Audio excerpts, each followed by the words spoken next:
Nós vamos ler os primeiros versículos e em seguida nós oramos, pedindo que Deus nos abençoe. Mais uma leitura e meditação, mais um capítulo da Palavra de Deus, nesse livro tão maravilhoso, né, que é o livro de Números que nós temos meditado, temos estudado. Vamos ler então. Convido vocês a abrirem suas Bíblias em Números, capítulo 34. Nós vamos ler do primeiro verso. Vamos ler só os dois primeiros versos, aí nós oramos. Pedimos que Deus nos abençoe. Tá bom? Vamos ler. Números 34, verso 1. Falou mais o Senhor a Moisés, dizendo: dá ordem aos filhos de Israel e dize-lhes: quando entrardes na terra de Canaã, esta há de ser a terra que vos cairá em herança, a terra de Canaã, segundo os seus termos. Amém. Graças a Deus. Vamos orar? Que Deus, Ele fale conosco.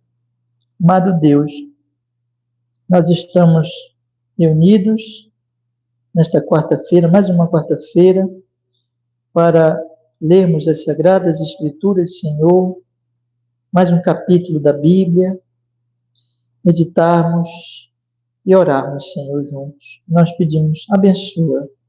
Senhor, fale conosco. O Espírito Santo possa nos iluminar na leitura deste capítulo de hoje, Senhor, e nos edificar na sua verdade.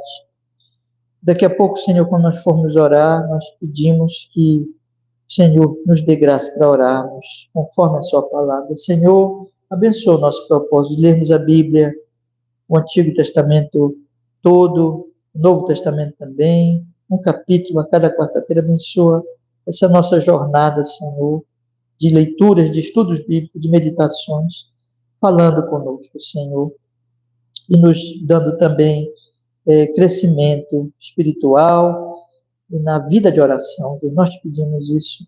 Abençoe a nós, abençoe aqueles que vierem ouvir agora a transmissão e abençoe aqueles que depois também ouvirem a gravação desse estudo, Senhor, em nome de Jesus. Que assim seja, Senhor, com perdão dos nossos pecados, para a sua glória, para o nosso bem, em seu louvor. Em Cristo oramos e agradecemos, Senhor. Amém e amém. Graças a Deus. Amém, meus irmãos. Olha, nós temos aqui hoje este capítulo 34 e esses últimos capítulos, irmãos, que nós estamos estudando, são os últimos capítulos, na verdade, do livro, né? Do livro de Números. O livro de Números, que é um livro de preparação para a entrada na terra de Canaã, na terra prometida. E esses capítulos, o povo de Deus, ele está, como eu tenho dito nas últimas mensagens, ele está no limiar da herança, ele está já para entrar na terra, e Deus aqui está dando as suas orientações exatamente para que o povo faça isso. E quando o povo atravessar o Jordão, invadir a terra, conquistar a terra, como eles devem agir, o que eles devem fazer. Então, nós temos visto tudo isso, meus irmãos. E aqui, o Senhor nosso Deus, Ele coloca para nós, irmãos, mais uma vez, semana passada, por exemplo, nós vimos Deus relembrando, fazendo o povo relembrar das jornadas, né? E dando orientações para a conquista da terra, para que o povo expulsasse os povos ali que estavam do outro lado, trazendo juízo sobre eles.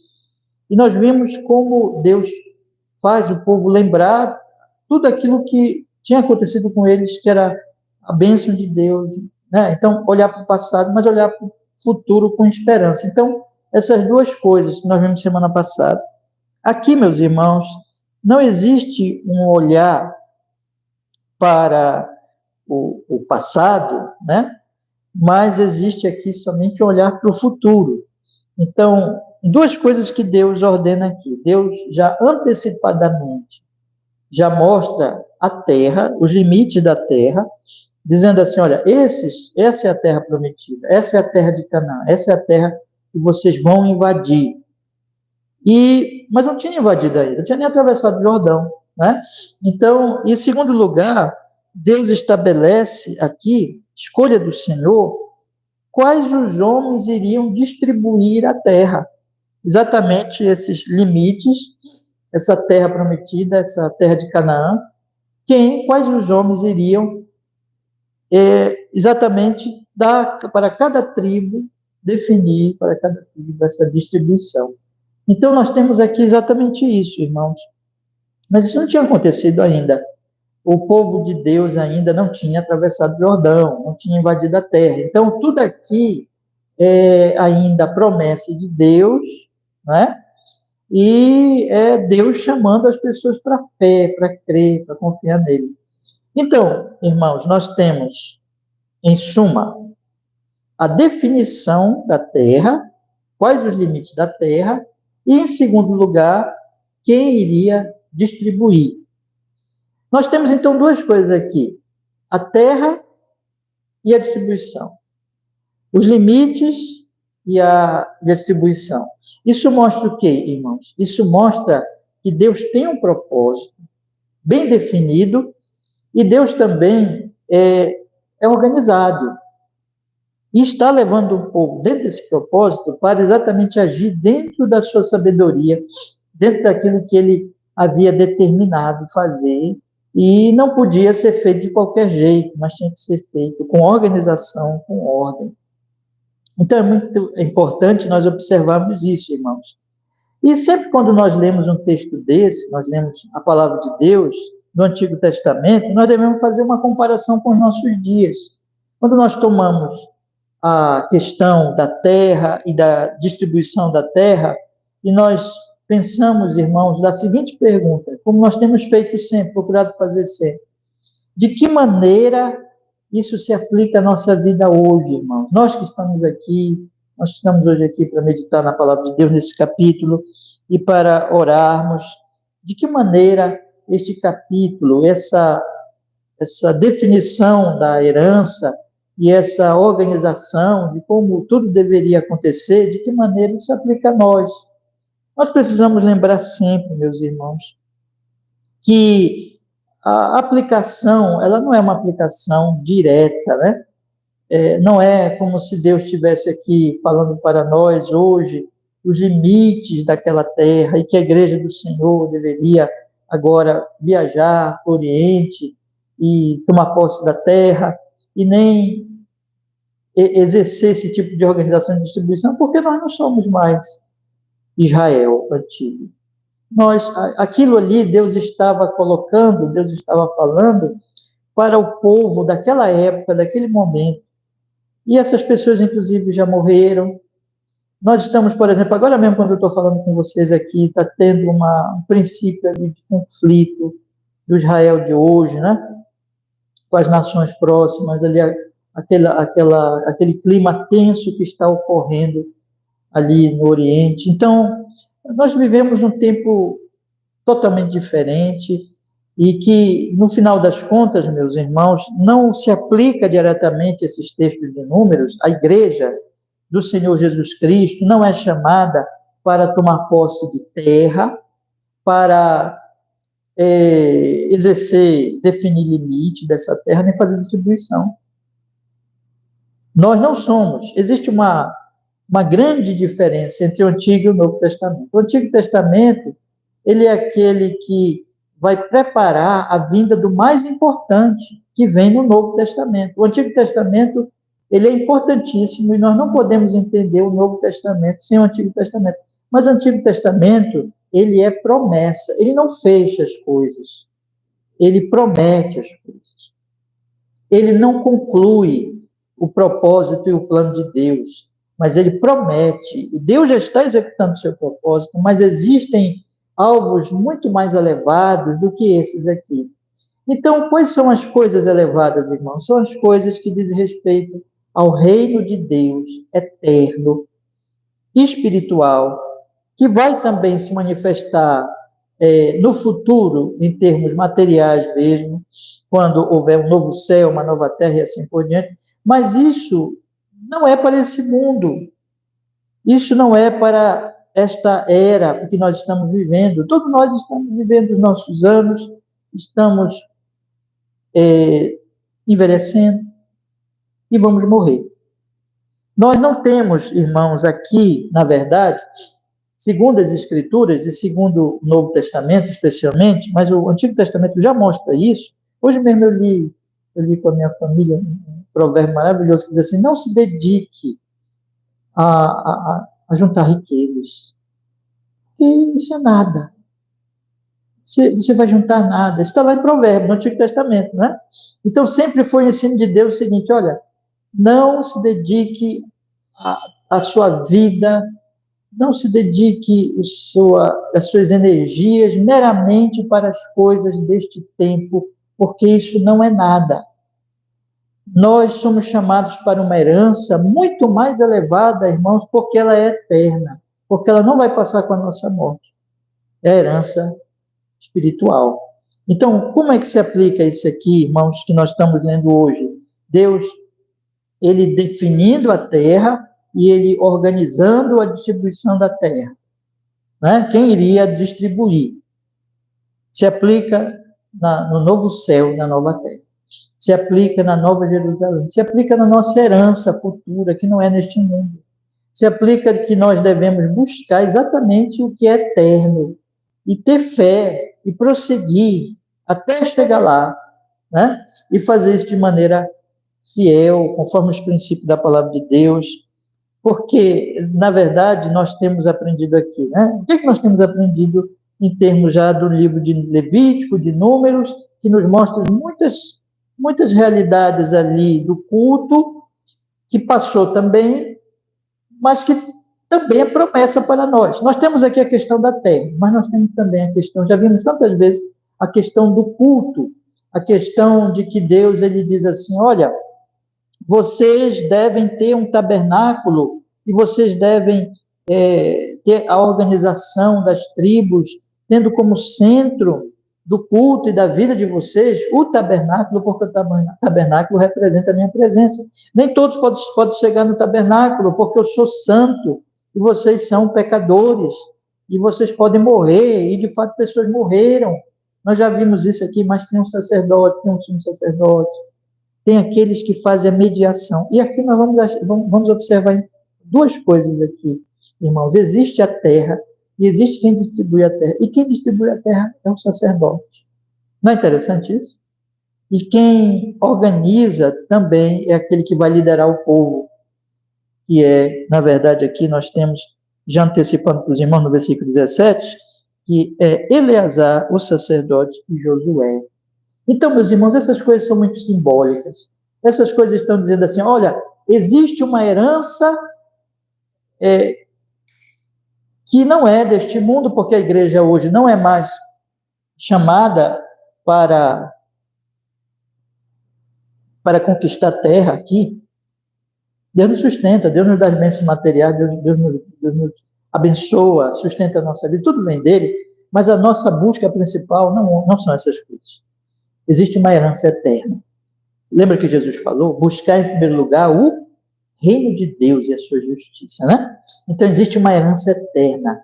Mas essa herança, quem distribui, quem dá, é o sacerdote. Quem é o sacerdote, irmão? Jesus. Né? Jesus. E é o nosso Josué, é o nosso pastor, é o nosso salvador, é o nosso rei, é aquele que nos lidera, é aquele que vai na frente conquistando essa terra para nós. Então, tudo isso é muito importante nós observarmos, meus irmãos. Como eu tenho procurado sempre chamar a atenção de vocês, qual é a ligação do Antigo Testamento com o Novo Testamento? Qual é a mensagem do Antigo Testamento para nós hoje? Que era naquele tempo, tinha uma realidade da Antiga Aliança, mas como essa Antiga Aliança se relaciona com a Nova Aliança, que é o tempo que nós estamos vivendo hoje. Então, eu fiz aqui uma introdução um pouco longa, para nós podermos ler esse texto tendo essa visão, esse pensamento, e observando também, meus irmãos, isso como aplicando a nossa alma, aplicando ao nosso coração. Tá bom? Vamos ver então quais os limites dessa terra, e quem vai distribuir, e o que Deus diz aqui, e tirarmos, já deu uma visão geral, mas tirarmos hoje alguns ensinos aqui da palavra de Deus para a nossa vida, e refletirmos um pouco, aplicarmos ao nosso coração.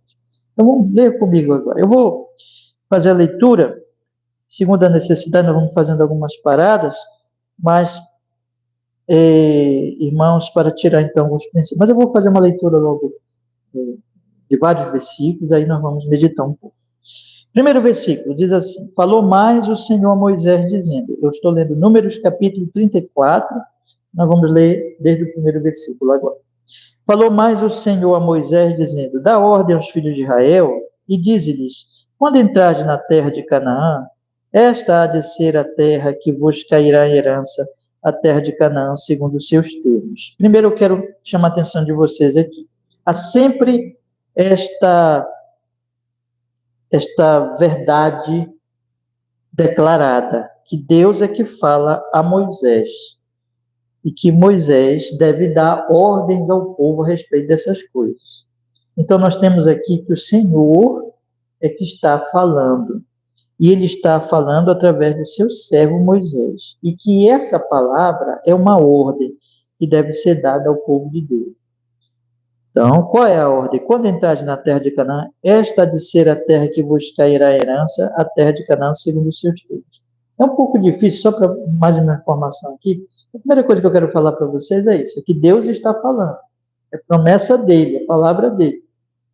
Então, Deus está reafirmando a terra, que é uma terra que ele vem prometendo desde Abraão. Lembra? Abraão, sai da tua terra, da tua parentela, e vai para uma que te mostrarei. Em ti serão abençoados, em ti as pessoas serão abençoadas. De ti sairá uma grande multidão. Essas promessas que Deus tem feito a Abraão, ele está cumprindo agora que é a promessa da antiga aliança. Né? Eu falei para vocês há muito tempo que na aliança que Deus faz com Abraão, existe o aspecto espiritual e material. Aqui Deus está cumprindo o aspecto material. Mas existe o aspecto espiritual, que eu falei na introdução. Então, Deus aqui, aquela terra prometida é a terra de Canaã. E o que Deus está fazendo então? Deus está dizendo assim, olha, esses são os limites desta terra, especificamente os limites dessa terra, que eu venho prometendo desde Abraão. Agora, meus irmãos, é difícil, é isso que eu ia falar um pouquinho, nós definimos exatamente com precisão estes limites e certos lugares aqui, porque da mesma forma que eu falei na semana passada a respeito, meus irmãos, das jornadas, né? Muitos lugares nós não temos informações precisas, exatamente qual é o lugar, porque são muitos séculos passados. Então, existe essa dificuldade. Mas o mais importante para nós não é exatamente a precisão, né? Mas é a questão do que Deus está dizendo. Esta é a terra. Outro aspecto também, irmãos, é que o povo acaba no desenrolar da história fazendo alianças e, enfim, não atinge todo esse limite, e acaba por fazer alianças e se dobrar aos inimigos e, nunca esqueço disso, né? E ser levado para o exílio. Existe, então, eu creio que nós devemos destacar aqui o aspecto da falta de fé dessas pessoas, vamos dizer assim, de que a palavra de Deus foi dada e que muitas vezes o povo da antiga aliança não teve fé, não obedeceu. Então, a antiga aliança é uma aliança que ela era provisória, na verdade, né? Mas aqui, mais uma vez, vocês vejam a questão de que ela é provisória e de que ela, no final das contas, o próprio povo falhou na antiga aliança, né? Agora, quando nós chegamos na nova aliança, que isso não havia na antiga aliança, existe uma promessa de que essa aliança ela é eterna, de que ela não haverá falha, porque Deus, o Senhor, concederá a sua graça na nova aliança. Então, na antiga aliança, houve quebra, houve apostasia, houve, meus irmãos, o exílio. Na nova aliança, nós temos a promessa de que aqueles que são realmente desta aliança, eles serão abençoados, efetivamente. Né? Você está entendendo o que eu estou falando? Ou seja, existe essa questão também. Aqui, esta antiga aliança, ela é uma aliança, então, verdadeiramente provisória, e ela é um tipo. Ela está apontando para essa aliança, que seria realmente a aliança definitiva, e a aliança que realmente ela alcançaria ali o povo, como o próprio Senhor vai dizer nos profetas: eu farei uma aliança melhor, uma aliança que vai atingir o coração, uma aliança que vai mudar o coração de vocês, de um coração de pedra para um coração de carne, uma aliança em que eu vou, então, abençoar vocês, como não havia essa promessa dessa bênção na antiga aliança. Por quê, meus irmãos? Porque a antiga aliança ela era mais material mesmo, ela era mais a questão da terra e assim por diante. Então, eu quero colocar essas coisas para vocês, porque houve realmente, por parte do povo de Deus, essa falha, e veio o exílio, veio o sofrimento, veio tantas coisas, porque essa aliança, ela era uma aliança, no final das contas, provisória, não era definitiva. Tá bom? Mas, nunca esqueçamos, aqui Deus está falando, e o que se aplica a nós é que Ele está falando para nós hoje de uma terra, de uma herança eterna, de uma herança espiritual. Vamos ler agora, então, irmãos, os limites propriamente dito, a partir do versículo 3, tá? Acompanhe comigo. O lado do sul vos será desde o deserto de Zin até os termos de Edom, e o termo do sul vos será desde a extremidade do mar salgado para o lado do oriente. E este limite vos irá rodeando do sul para a subida de Acrabim, e passará até Zin, e as suas saídas serão do sul a Cádiz Barneia, e sairá a Azar-Adá, e passará a Azimon. Rodeará mais este limite de Azimon até o rio do Egito, e as suas saídas serão para o lado do mar. Então, aqui nós temos o limite do sul, né? Então, Deus vai dando o limite da terra. Eu destaco aqui até o rio do Egito, né? Então, é a questão de nós pensarmos assim, veja, esses limites dizem respeito até o rio do Egito. Então, o povo de Deus teria sua herança, mas aparece aqui o Egito. E o que é o Egito, irmãos? O Egito foi de onde eles saíram, de onde eles tiveram a sua libertação. Então, no certo sentido, o povo estaria ali, então, na sua terra, e o seu limite, segundo aqui nos diz o texto, até o rio do Egito, e o Egito foi o lugar de escravidão. Mas agora, eles não são mais escravos. Agora eles estão na terra deles, na terra prometida. Não é interessante nós pensarmos nisso, né? Então, o Egito está lá, mas agora nós não somos mais escravos, não estamos mais no Egito, nós estamos na terra prometida. Versículo 6. Quanto ao limite agora do ocidente, acompanhe comigo. O mar grande vos será por limite, este vos será o limite do ocidente, e este vos será o termo do norte. Desde o mar grande, marcareis até o monte Or. Desde o monte Or, marcareis até a entrada de Amate. E as saídas deste termo serão até Zedade, e este limite seguirá a Zifron, e as suas saídas serão em Azar, Enã, e este vos será o termo do norte. Então, nós temos aqui o termo, quanto ao limite do ocidente, e o termo, perdão, irmãos, versículo 6 é o limite do ocidente, o versículo 7 é o limite do norte. Então, nós temos aqui já 3 limites, né? O limite do sul, que vai do versículo 3 ao versículo 5, o limite do ocidente, no versículo 6, e o limite do norte, no versículo 7 ao versículo 12, na verdade. Então, eu falta completar a leitura aqui. Vamos ler a partir do versículo 10 novamente.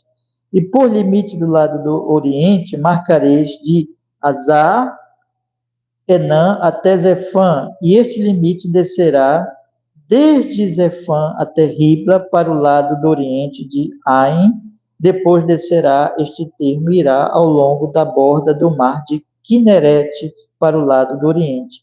Descerá também este limite ao longo do Jordão, e as suas saídas serão no mar Salgado. Este vos será a terra segundo os seus limites ao redor.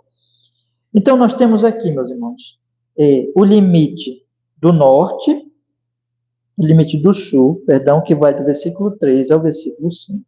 O limite do ocidente, que está no versículo 6. O limite do norte, que está do versículo 7 ao versículo 9. Eu disse errado ainda há pouco.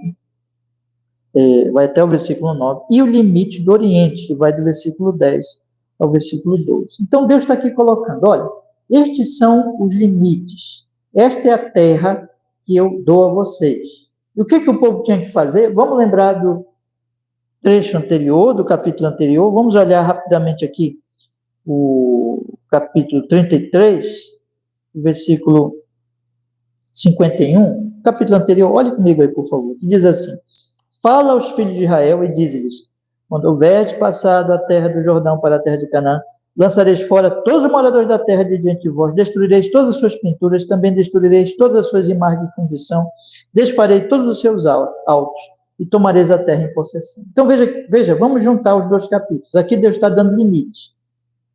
Mas anteriormente Deus disse: vocês vão expulsar os inimigos desses limites.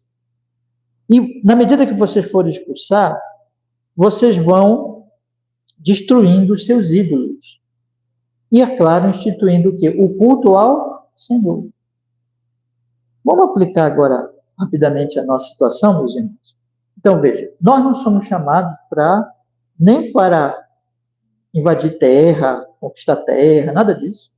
Nem também para expulsar ninguém, né? Mas nós somos chamados aqui no texto, só lembrarmos de Paulo. Paulo diz que nós temos que vestir a armadura de Deus porque nós temos uma guerra, mas essa guerra não é física, essa guerra é o quê? Espiritual. Então nós temos uma herança, essa herança já é nossa, essa herança Deus já nos prometeu, Jesus Cristo garante para nós, Jesus, como daqui a pouco eu vou mostrar para vocês sobre quem vai distribuir a terra, né? Jesus Cristo já alcançou para nós, mas agora é o período da guerra. Não a guerra contra os homens, não a guerra militar, mas a guerra no sentido espiritual. E cada dia nós nos levantamos, irmãos, para buscarmos ao Senhor, para buscarmos comunhão com o Senhor, olharmos para Cristo e andarmos na fé e lutarmos contra o pecado, contra o mal. Entende? É isso. Então, nós estamos numa peregrinação. O escritor dos Hebreus, ele mostra isso, ele faz essa comparação, dizendo assim, olha, a fé é a certeza das coisas que se esperam. E ele diz que Abraão, Isaac, Jacó, os patriarcas, e todos os homens do Antigo Testamento caminharam pela fé. E esse caminhar pela fé, meus irmãos, significa que nós vamos perseverando, confiando nas promessas, pela graça de Deus, pelo poder do Senhor, e lutando contra os inimigos, e destruindo idolatrias, e adorando ao Senhor. Nosso coração vai sendo edificado, ou seja, a nossa vida vai crescendo espiritualmente, se fortalecendo espiritualmente, e nós vamos crescendo na adoração a Deus, e é essa a caminhada cristã. Então, nós temos uma caminhada cristã. Nós temos um propósito de Deus, o chamado de Deus para as nossas vidas, que é exatamente esse progresso até a Canaã e essa luta espiritual pela graça de Deus. Existe uma luta, essa luta já é... Lembra que Paulo diz, nós somos mais que vencedores, né? Mas existe realmente esta luta, e essa luta nós somos vencedores, mas nós vivemos, experimentamos e exercemos essa luta espiritual. Tá? Vou ler aqui o versículo 13 agora, acompanhe comigo. E Moisés deu ordem aos filhos de Israel, dizendo: esta é a terra que herdareis por sorte, a qual o Senhor mandou dar às 9 tribos e meia tribo, porque a tribo dos filhos dos Rubenitas, segundo a casa de seus pais, e a tribo dos filhos dos Gaditas, segundo a casa de seus pais, já receberam, também a meia tribo de Manassés recebeu a sua herança. Já as 2,5 tribos receberam a sua herança aquém do Jordão, na direção de Jericó, do lado do Oriente ao Nascente. Aqui é uma lembrança do que aconteceu lá atrás, quando os Rubenitas, eles e os Gaditas, né, pediram a terra a quem? E prometeram atravessar o Jordão e invadir junto com o resto das tribos a terra prometida. Mas eles já tinham a herança deles. Os Rubenitas, os Gaditas e a meia tribo de Manassés. Eles ficaram, então, aquém do Jordão. Eles não atravessaram o Jordão. Então, eu quero chamar a atenção de vocês aqui, vejam, irmãos, para a ordem, para a organização. Esse é um outro aspecto que nós não devemos esquecer. A organização. Deus, ele não é um Deus desorganizado. Ele é um Deus que, quando você lê as Escrituras, Deus tem um propósito, Deus tem um plano. E Deus organiza este plano e age como ponteiro, se a gente puder ilustrar, como ponteiro do relógio ali, né? Que ele tem um relógio, tem um ponteiro da hora, do minuto, dos segundos. E cada um corre precisamente no seu tempo, marcando o seu tempo. Da hora é da hora, do minuto é do minuto e do segundo precisamente. Então, é como um relógio, em que precisamente o Senhor nosso Deus, ele vai cumprindo o seu plano. E quando ele faz o mundo, no Gênesis capítulo 1, ele faz em 6 dias, né? Segundo ali o relato bíblico, e cada dia ele organiza, cumpre uma tarefa, e diz que está tudo muito bom. Quando nós olhamos para cá, meus irmãos, nós vamos observar a mesma coisa. Deus está, distribuindo os limites. Primeiro, dizendo os limites. Em seguida, o Senhor vai dizer, olha, este homem e este homem vão fazer a distribuição. E o príncipe de cada tribo vai participar dessa distribuição. Organizando o seu povo. Quando nós olhamos para a nova aliança, tudo é organizado também. Na plenitude dos tempos veio Jesus. E na agenda de Deus, nós podemos falar assim, né? Na agenda de Deus, Jesus vai voltar no momento certo. E Deus está cumprindo o seu propósito, inclusive nas nossas vidas. Deus tem o seu povo, Deus tem os seus eleitos. Deus mandou Jesus. Jesus, quando esteve nesse mundo, ele disse assim, olha, eu estou cumprindo a vontade do Pai. Lá em João 17, você lembra que ele diz, Pai, é chegada a hora, glorifica o teu Filho. Então, tudo organizado, irmãos. Nós temos um Deus que nos promete, um Deus que tem um plano soberano, e um Deus que cumpre fielmente o seu plano. E um Deus que nos chama também para o quê? Para esta ordem, para esta organização. Olha, nós não sabemos todo o plano de Deus. É como Deuteronômio 29. As coisas encobertas pertencem a quem? Ao Senhor. Mas as reveladas pertencem a nós e aos nossos filhos. Ou seja, aquilo que ele revelou, nós temos que observar, olhar, crer e colocarmos-nos ali dentro desse plano, pela fé, andando cada dia dentro dessa vontade de Deus, dentro desse plano organizado. Qual é o contrário disso? Eu queria perguntar para vocês, qual é o contrário disso? Qual é o contrário da ordem, da sabedoria, do plano perfeito de Deus? Qual é o contrário disso? Pecado. Vocês já observaram que pecado é bagunça? Pecado é desordem? Pecado é feio, é bagunça, é desordem? Então, quando você vai para o livro de Provérbios mostra que a vida do homem sábio é uma vida, irmãos, que é uma vida de sabedoria prática. de andar verdadeiramente dentro daquilo dos princípios práticos da sabedoria de Deus. Eu queria que vocês guardassem isso. Aproxime-se cada vez mais de Deus, de Cristo. Que quanto mais nós andamos em Cristo, com Cristo, pela fé, na graça, no poder do Espírito Santo, a nossa vida vai sendo organizada. As prioridades vão sendo postas no lugar certo. Qual é a prioridade? Cristo, Deus, o seu reino, o Senhor. Jesus disse, bem-aventurado que tem fome e sede de justiça. Mas irmãos, quando nós tiramos Deus, esse Deus soberano, e colocamos ídolos e outras coisas no lugar de Deus, tudo bagunça, tudo é destruído. É o mundo de hoje, é o mundo. Tudo bagunçado. Guerra, essas guerras que a gente vê acontecer, que estão acontecendo agora, o que é isso? O que a guerra faz? Destruição, desordem. A paz é o quê? Ordem. Percebe o que eu estou falando? Eu estou dizendo que onde Deus está atuando, a ordem, a sabedoria, a paz. Mas onde reina o pecado, a desordem, a guerra, a destruição, a bagunça. Uma vida desordenada, uma vida destruída pelo pecado. Queria chamar a atenção de vocês para...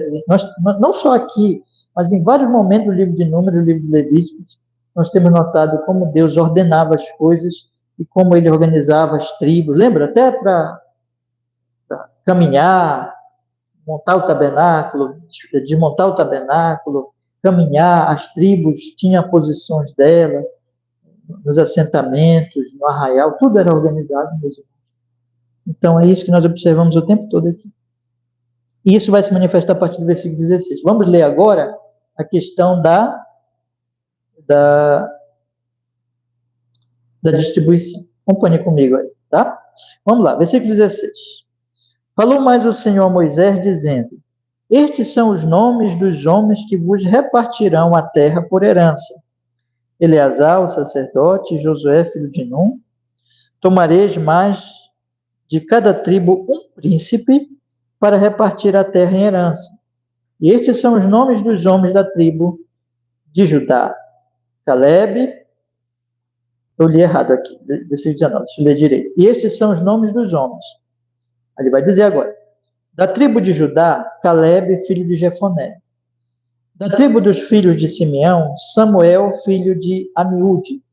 Da tribo de Benjamim, Elidade, filho de Quislom.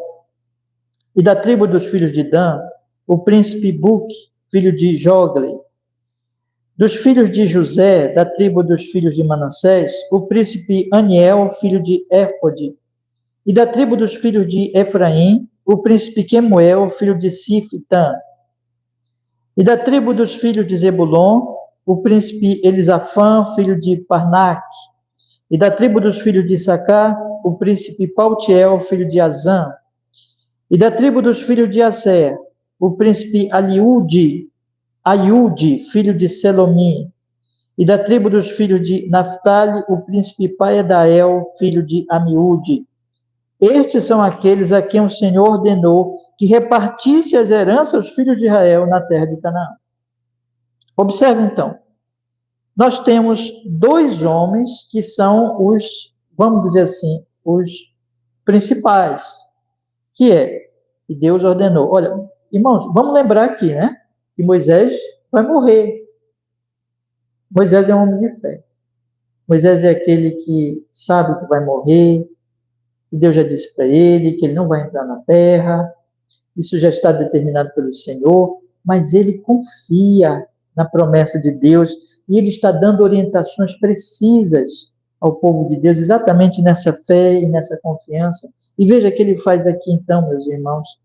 Ele diz, olha, segundo, ele dá a palavra do Senhor. Dois homens são escolhidos, Eleazar, o sacerdote, e Josué, filho de Nun. Eu queria destacar para vocês aqui que Eleazar, ele foi escolhido porque ele é sacerdote. E Josué, porque Josué seria o líder.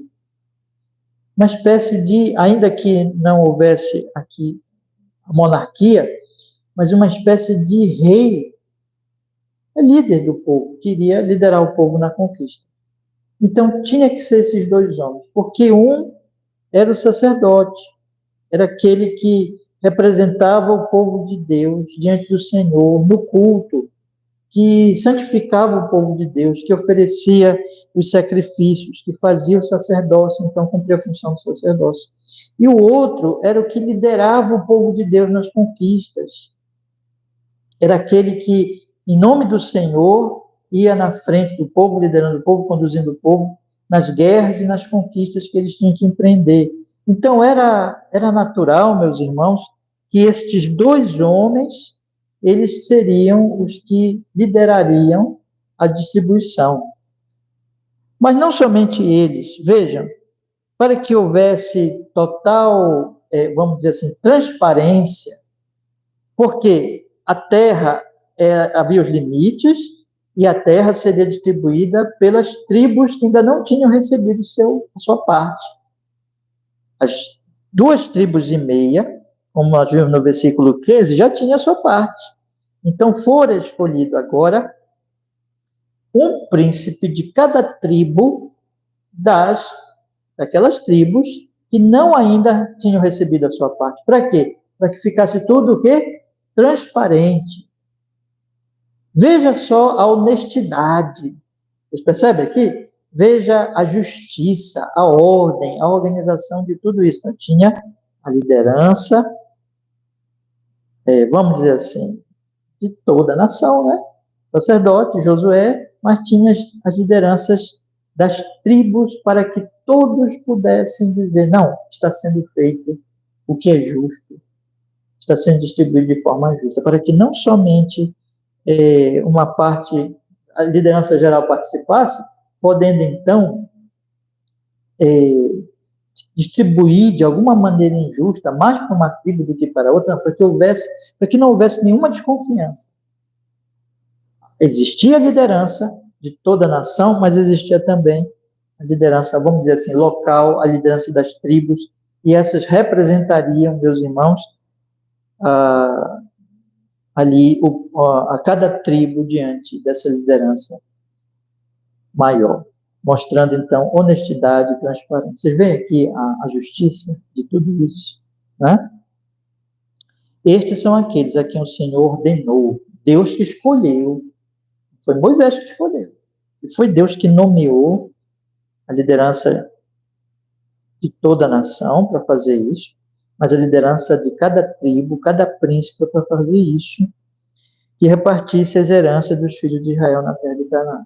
Então, Deus deu a herança, vamos agora juntar as informações. Deus deu a herança, prometeu, Deus disse, conquistem, e Deus disse, e esses vão distribuir. Deus escolheu os que vão distribuir. Tá?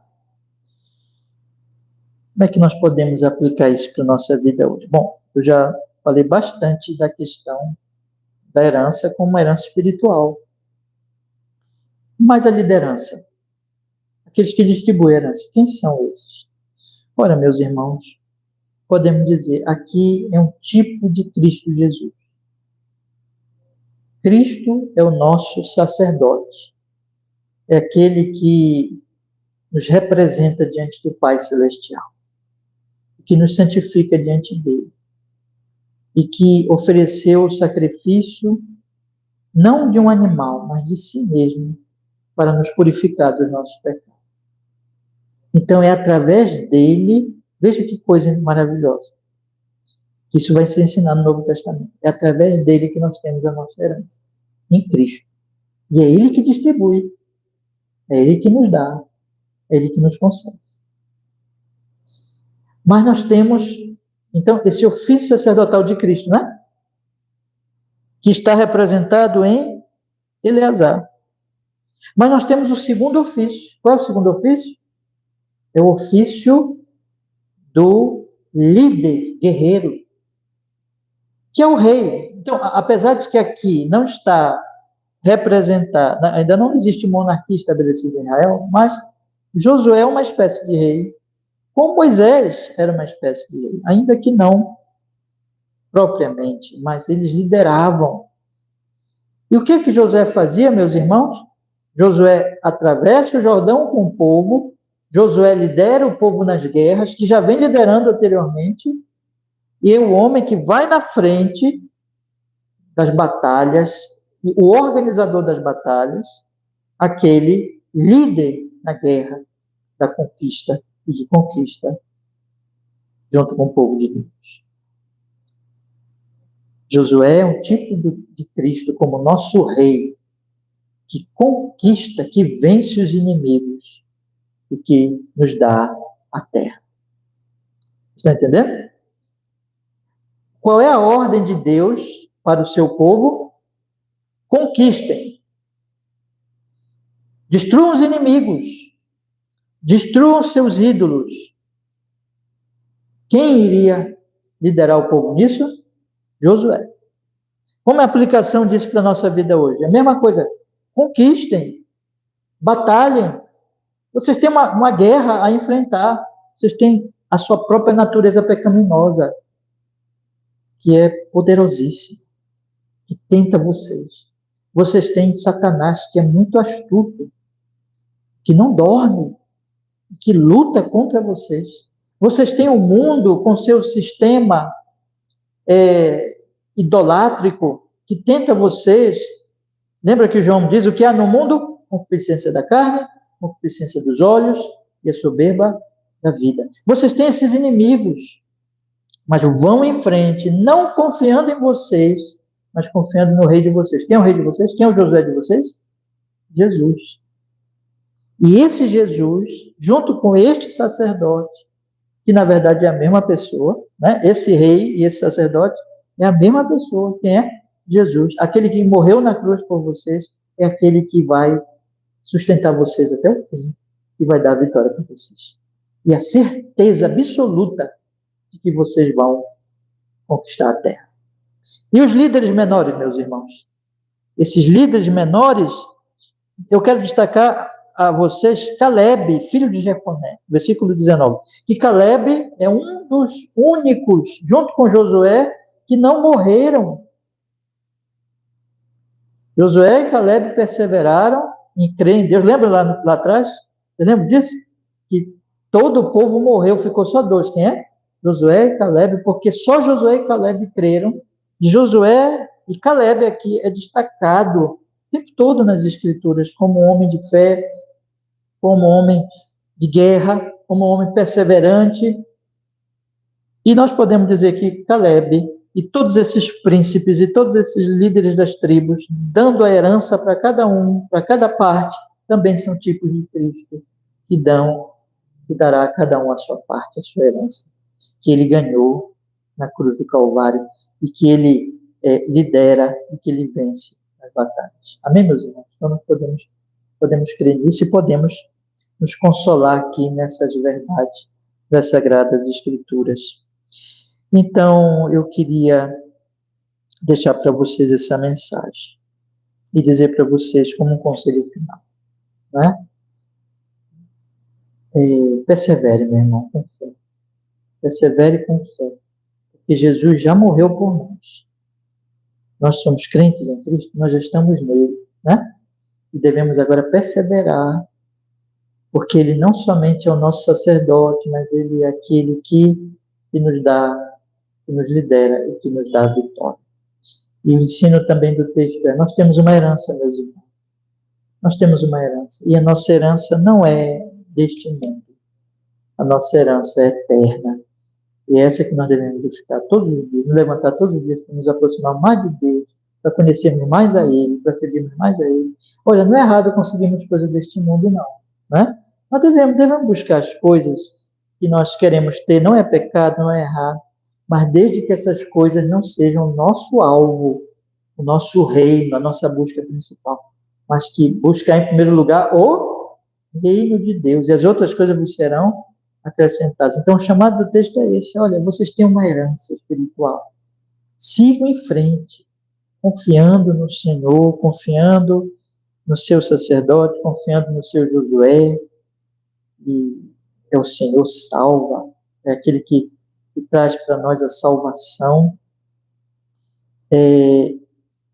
esperando nele, prosseguindo. A luta é grande e muito forte, muito difícil, mas o nosso Salvador já morreu por nós, e que é o nosso Rei que está conosco, que vence todas as batalhas. Amém, meus irmãos? Então, que nós prossigamos. Vamos orar? Vamos pedir que Ele nos abençoe, que Ele nos fortaleça. Vamos orar ao Senhor. Amado Deus, obrigado, porque nós podemos, hoje à noite, ler, Senhor, Sua palavra. Estamos lendo, meditando nela, cada quarta-feira. Nós queremos pedir, Senhor, nosso Deus, pelo Espírito Santo, ó Senhor, põe a palavra no nosso coração agora. Tudo que foi dito aqui, Senhor, hoje, tudo que foi mencionado como palavra do Senhor, verdadeiramente sendo a palavra do Senhor, põe no nosso coração e nos enche de fé, de consolo, de esperança, Senhor, para que nessa vida nós possamos nos fortalecer no seu chamado de que o Senhor é o nosso bem maior e que nós temos em Ti, Senhor, a novo céu, a nova terra, onde poderemos contemplar a Sua face e sem nenhum impedimento, Senhor, sem mais pecado, sem mais as coisas dessa vida, Te servir, Te adorar, nos deleitarmos em Ti, como nem podemos imaginar como será glorioso, maravilhoso estar na Sua presença, Senhor, que nós possamos buscar isso, confiando no Senhor Jesus, que é o nosso sacerdote e o nosso Rei, que luta as nossas batalhas e que nos dá vitória. Ó Deus, nos fortaleça a nossa querida igreja. Abençoa-nos, Senhor, e abençoa cada irmão e irmã também de outras igrejas que vierem ouvir, que estiverem ouvindo agora essa transmissão e vierem ouvir depois a gravação. Que o Seu nome seja glorificado na vida do Seu povo e que muitos sejam salvos, Senhor, nesses nossos dias tão difíceis, aqui no nosso país e pelo mundo todo, que muitos ouçam o Evangelho, creiam, sejam transformados. Que nos abençoe aqui e abençoe a todos, em nome de Jesus. Que assim seja, Senhor. Amém. E amém. Graças a Deus. Amém.